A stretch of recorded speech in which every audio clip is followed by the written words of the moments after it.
So I have articulated my talk around three main points, in fact. So first, what are the global SSPs telling us about agricultural drivers?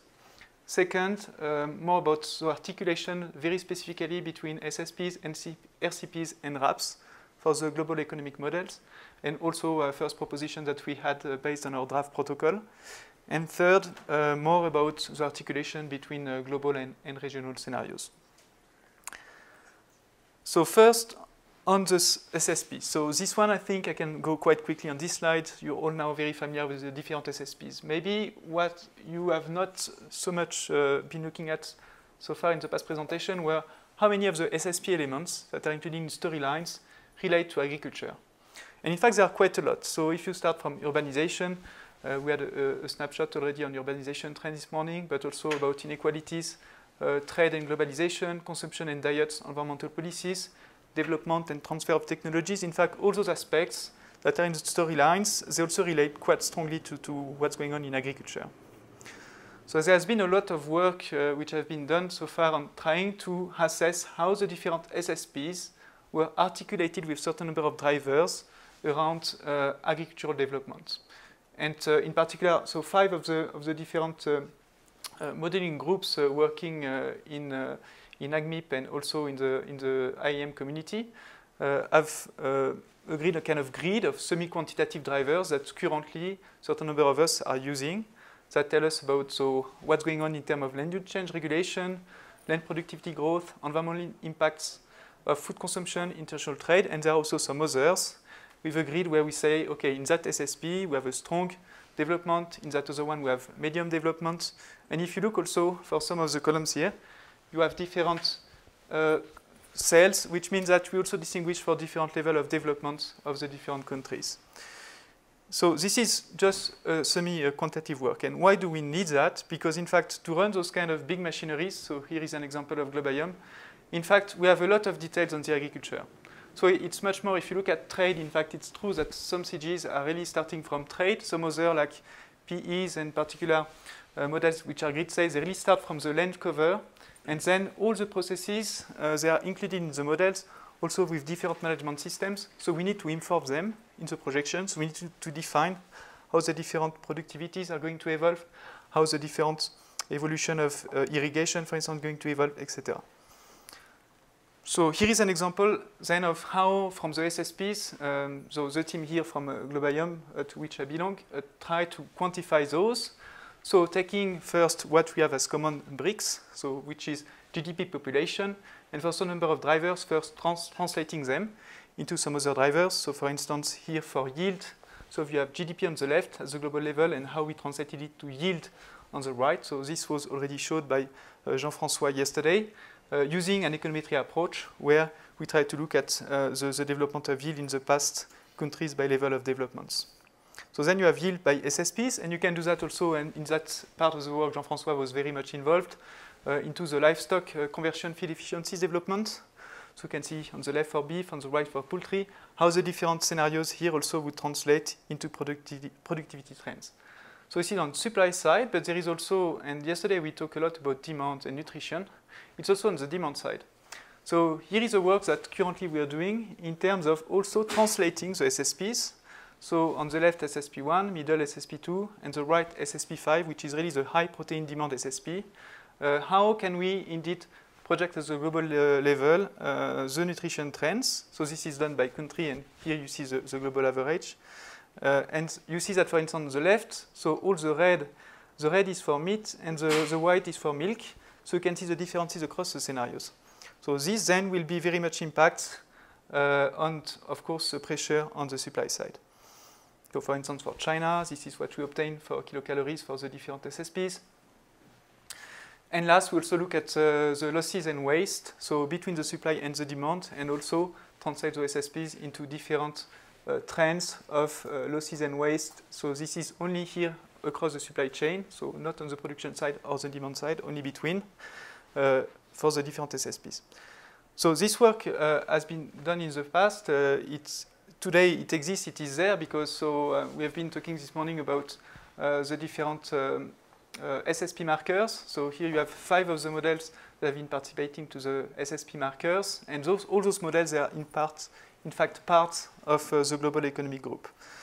And already at the moment, so we have some results. So for instance, if we take yield, those SSP markers produced by the different models, they tell us for the different SSPs what would be changed in yield. So for instance, here it's for coarse grains.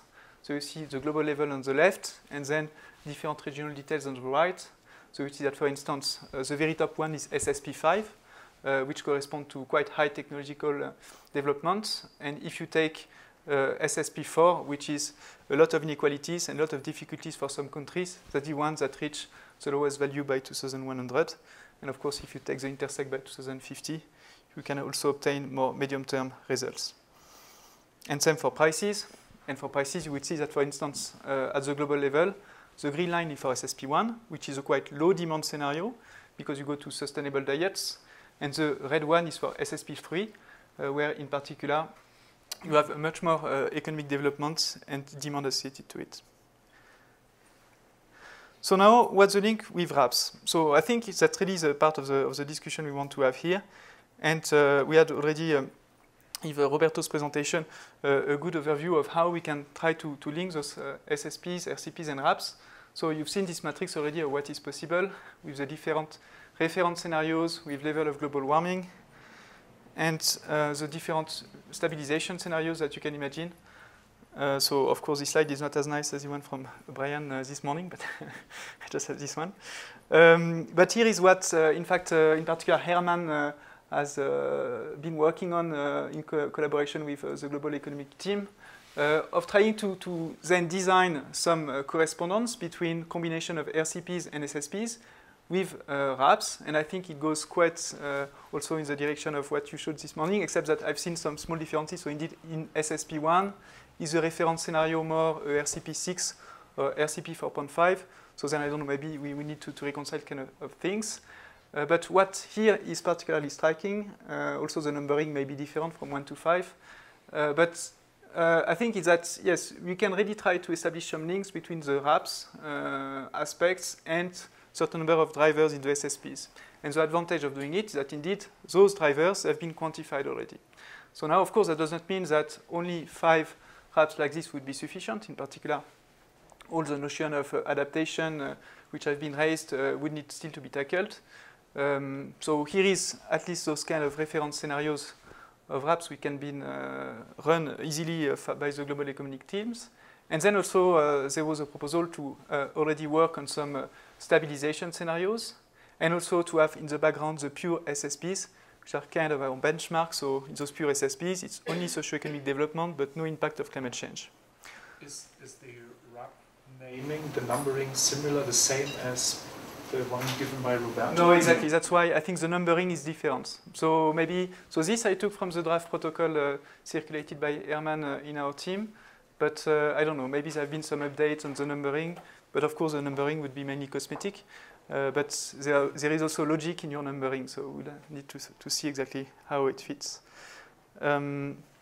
Just also to emphasize that currently, in fact, a certain number of models, so I've started, so three models which are also funded by the EU. I've started to work on what I've put in red, so from SSP1 to SSP3 to some scenarios.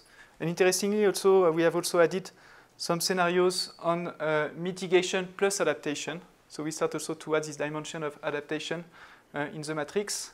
And this goes, I think, also very much in the discussion of what we had so far, about also having the adaptation dimension in those different scenarios. So now, if I still have a few more minutes, I would like also to emphasize the link that we do with the regional scenarios. So in fact, in our team, we have been working on regional scenarios in 2 different directions. So first, there's been the work with CCAFs, also shared with the IFPRI team and the impact model, where we have been looking at 6 different regions. In these 6 regions, there was a lot of interaction with stakeholders, workshops organized, also to have, I think, very similar to also your approach you had, John and Roberto, to really have more indication about what are the drivers of change, what really impact people locally. And quite different, and here maybe I will not have time to enter into the details, but we also started to design some regional models that are much more detailed at the pixel level, to really tackle some particular policy issues, but this corresponds then really to big projects. So we have one on Brazil, one on Congo Basin, one on Ethiopia, and you have also EU 28 versions that we are running for a certain number of assessments in the EU. So what basically we do on the scenarios, regional scenarios workshops, so it's really having inputs from stakeholders about what are the drivers of change and of challenges for them, and really clustering those drivers to have some narratives that are a bit structured around a certain number of dimensions.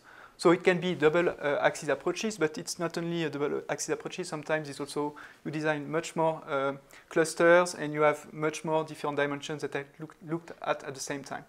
And after, so what's interesting then, and also probably the challenge, is you end with some semi-quantitative drivers again. And now the question is how to link that with our global SSPs.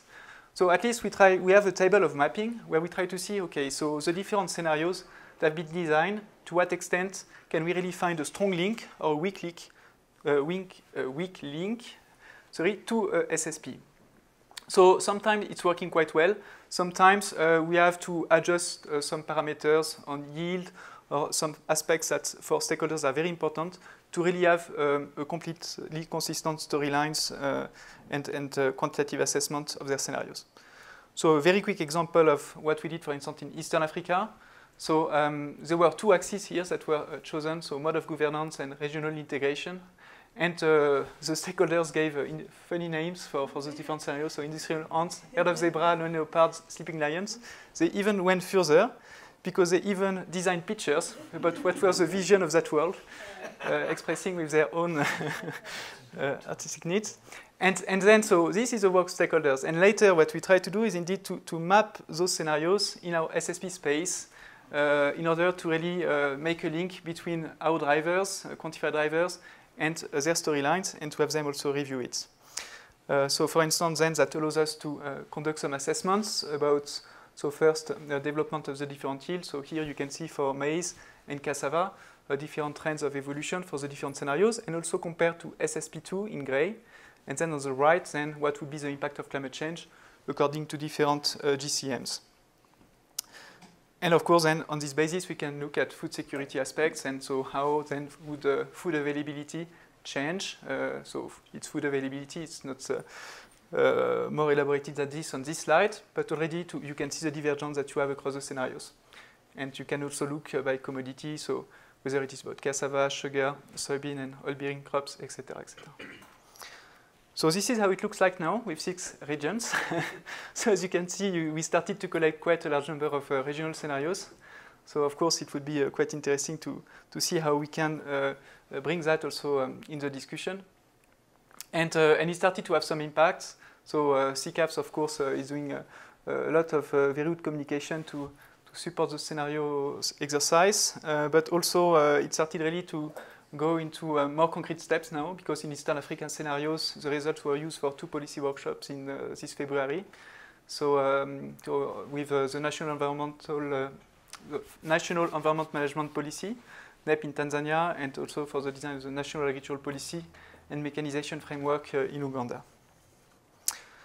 So to conclude now, so I think on the basis of this presentation, what for me is really important to take away as message is that we have many components of RAPs, in fact, which, because they're in the SSPs, are there, in fact, in these global economic communities, and that really can be used with, so there is data SSP markers, but even as Brian emphasized, it's more than just the 5 SSP markers, because each model participating to the SSP markers also have, each of them run all the scenarios, or most of the scenarios. So what is missing still is the adaptation and mitigation dimensions. They are very important for our exercise, and they come on the top of the drivers. And on the CCAF side, so I think you've seen that all here we really tried, because we were a global economic model, to see how we could articulate our regional scenarios, the SSPs, and I think we'll be very happy to contribute to the discussion about how to help in that direction also for all the other regional scenarios which has been designed. There were 2 global economic models involved, so also that's a collective experiment here on our side. And so the question is, how can we help on AGNIP on this? And of course, we have a lot of experience in much more detailed subcontinental assessments. So it's also an option, a door which is open also for the future if interested. Thank you very much.